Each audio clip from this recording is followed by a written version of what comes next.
కావేరి పొన్ను, ఎలాగైనా సరే మనం ఈ పూజను ఆపాలి. గుడిలో పూజలో అందరి ముందు ఆ యమజ అర్జున్ బాబు పక్కన కూర్చుంటే ఆ కుటుంబం పరువు ప్రతిష్ఠ కూడా పోయినట్టే. అన్నీ నీ మీద కోపంతో ఇవన్నీ ఆలోచించడం లేదు. మనమే ఏదో ఒకటి చెయ్యాలి. అవును బిడ్డా, ఆ యమజి ఇంకోసారి ఇలాంటి పని చేయకుండా మనం గట్టిగా బుద్ధి చెప్పాలి. అమ్మా, ఎంతసేపు అర్జున్ని కావేరిని విడదీయాలని చూస్తున్నారెందుకు? నేనెందుకు వాళ్ళని విడదీయాలని చూస్తాను స్నేహ? మరిప్పుడు నువ్వు చేస్తుందేంటమ్మా? కావేరి ఇప్పుడు వెళ్లి పూజ ఆపితే ఏం జరుగుతుందో తెలుసా? అర్జున్కి కావేరి మీద కోపం పెరిగిపోతుంది. అంతేకాదు, భువనగారికి కూడా కావేరి మీద పంతం పెరిగిపోతుంది. తర్వాత వాళ్ళు కావేరిని రాణిస్తారా? నువ్వు చెప్పింది నిజమే కావచ్చు స్నేహ. కానీ ఇప్పుడు కావేరి పూజను ఆపకపోతే అన్అఫీషియల్ గా యమజ అర్జున్ బాబు భార్య అవుతుంది కదా. కాకమ్మా, అది ఒట్టి పూజే కదా, లీగల్ గా అది చెల్లదు కదా. స్నేహ, ఇక్కడ ప్రశ్న లీగలా ఇల్లీగలా అని కాదు. ధర్మం ప్రకారం భార్యాభర్తలు కలిసి ఉండగా మూడో వ్యక్తి వాళ్ళ మధ్యకు రాకూడదు. కానీ యమజ మా మధ్యకు వస్తుంది. అది కూడా అర్జున్ బాబు మీద ప్రేమతో కాదు, తన ఆస్తి మీద ప్రేమతో. ఆస్తి కోసమే నన్ను అర్జున్ బాబుని విడదీయాలని చూస్తుంది. ఇదెంత మాత్రం కరెక్ట్ కాదు.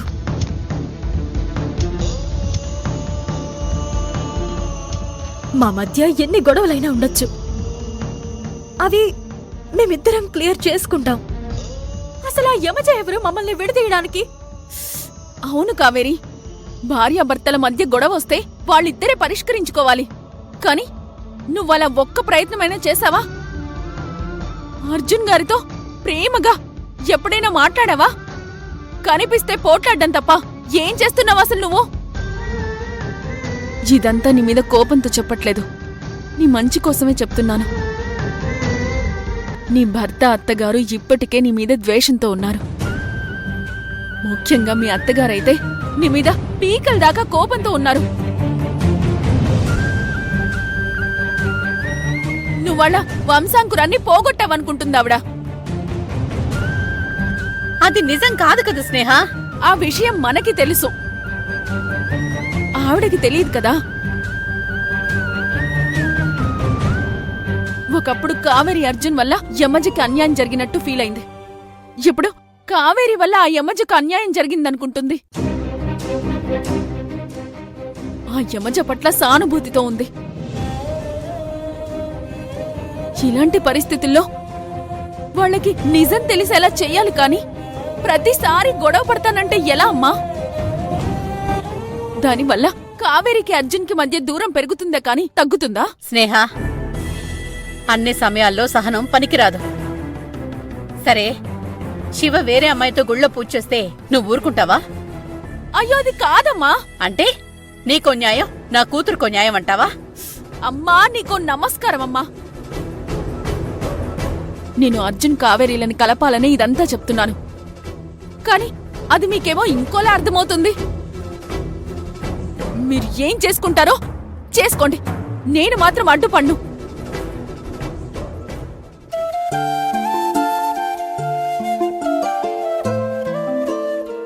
బిడ్డా, స్నేహకి మధ్య కోపం బాగా పెరిగిపోయిందనిపిస్తోంది. తన మాట నెగ్గాలనుకుంటోంది. అమ్మా, స్నేహ చెప్పిన దాంట్లో కూడా నిజముంది. మనం ఇప్పుడు ఏం చేసినా అర్జున్ బాబుకి అత్తయ్యకి బాధ కలగకుండా చేయాలి. స్నేహ చెప్పినట్టు వదిలేయకూడదు. అదే టైంలో పూజ జరగనివ్వకూడదు. ఇది నీ జీవితం బిడ్డా, నీకేమనిపిస్తే అది చెయ్యి.